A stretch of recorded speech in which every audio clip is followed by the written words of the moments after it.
زکوٰۃ کا نصاب کیا ہے؟ 7.5 تولے سونا یا 52.5 تولے چاندی، یا ان میں سے جس کی قیمت کم ہو اس مقدار کی رقم اس پہ 1 سال گزر جائے تو زکوٰۃ واجب ہو جائے گی، اور اگر کوئی تاخیر کرتا ہے تو گنہگار ہوگا، لیکن اگر کوئی ایڈوانس بھی دے دیتا ہے تو زکوٰۃ اس کی بھی ہو جائے گی کہ 2 سالوں کی اکٹھی زکوٰۃ دے دیتا ہے تو یہ بھی جائز ہوگی کہ اس نے ایڈوانس زکوٰۃ دے دی۔ اب زکوٰۃ کے مصارف کیا ہے؟ زکوٰۃ کے مصارف جو ہیں وہ 8 ہیں۔ فقیر کو زکوٰۃ دی جائے گی۔ فقیر وہ ہوتا ہے جس کے پاس کچھ بھی نہ ہو، نہ گھر ہو، نہ مکان ہو، نہ اس کے پاس کوئی زر ہو، بس بالکل خالی مخالی، ایسا شخص فقیر کہلاتا ہے، تو اس کو زکوٰۃ دی جائے گی۔ دوسرا مصرف مسکین ہے۔ مسکین ایسے شخص کو کہتے ہیں کہ جس کے پاس اپنا ذاتی گھر تو ہے اور تھوڑا بہت کام کاروبار بھی ہے، بچوں کی روٹی روزی بھی چلتی ہے، لیکن اس کے پاس اتنے پیسے جمع نہیں ہوئے کہ وہ نصاب کی ملک تک پہنچے، یعنی 7.5 تولے سونا یا 52.5 تولے چاندی، یا ان دونوں میں سے کسی ایک کی قیمت اس کے پاس نہیں ہے، تو وہ مسکین کہلائے گا، تو وہ بھی زکوٰۃ کا مستحق ہے۔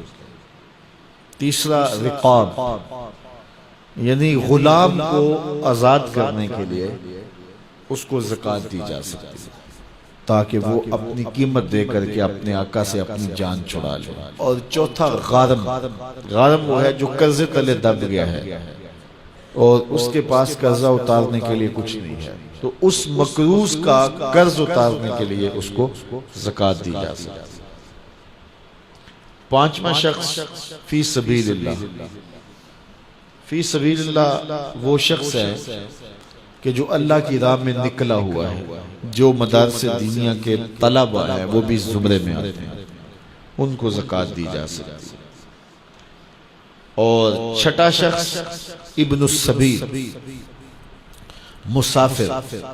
مسافر کو زکوٰۃ دی جا سکتی ہے، اگرچہ وہ مالدار ہے لیکن جب وہ سفر میں آیا تو اس کے پاس کچھ نہیں ہے، تو اب وہ ضرورت مند ہو گیا، مال تو اس کے علاقے میں ہے، تو اب اس کو زکوٰۃ سے آپ مدد کر سکتے ہیں۔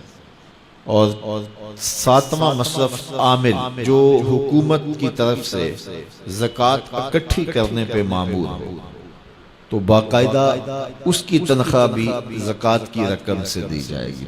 8واں مصرف زکوٰۃ کا وہ لوگ ہیں جن کے بارے میں یہ گمان ہو کہ وہ اسلام لے آئیں گے، تو ان کی دل جوئی کر کے ان کو زکوٰۃ کی رقم بھی دے سکتے ہیں تاکہ وہ اسلام میں داخل ہو جائیں، لیکن اب اسلام غالب ہو گیا تو اس کی ضرورت نہیں رہی۔ اللہ اکبر۔ تو یہ 40واں حصہ ہے زکوٰۃ کا، یعنی 100 میں سے 2.5 روپے راہ خدا میں۔ ان مصارف میں سب کو بانٹ کر بھی دیے جا سکتے ہیں، کسی ایک مصرف کو بھی دیے جا سکتے ہیں۔ حضرت شیخ احمد مجدد الف ثانی علیہ رحمہ مکتوبات میں لکھتے ہیں، جب دین کا انہدام ہو رہا ہو، جب دین کی قدریں پامال ہو رہی ہوں، تو اس زمانے میں راہ دین میں ایک دانگ خرچ کرنا، ایک پائی خرچ کرنا، دیگر مدات میں لاکھوں روپے خرچ کرنے سے افضل ہے۔ میرے حضور نے فرمایا، میں قسم اٹھا کے، رب کی قسم اٹھا کے میں کہتا ہوں، ایک تو میرا کہنا کافی ہے، پھر میں محمد رب کی قسم اٹھاؤں تو پھر کتنی بڑی بات ہو۔ فرمایا، میں محمد رب کی قسم اٹھا کے کہتا ہوں کہ صدقے سے مال کم نہیں ہوتا۔ تمہارا اکاؤنٹنٹ کہتا ہے کہ اتنے کم ہو گئے، تمہارا کیلکولیٹر حساب دیتا ہے کہ اتنے کم ہو گئے، لیکن تمہارا رسول کہتا ہے قسم ہے نہیں کم ہوں گے۔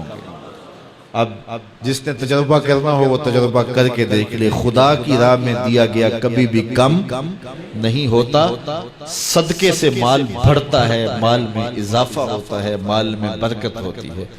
اس لیے اللہ کی راہ میں خرچ کرو، نفلی طور پر بھی خرچ کرو، اور جو وجوبی صدقات ہیں ان کو بھی ادا کرو تاکہ اموال پاک ہو جائیں، ستھرے ہو جائیں۔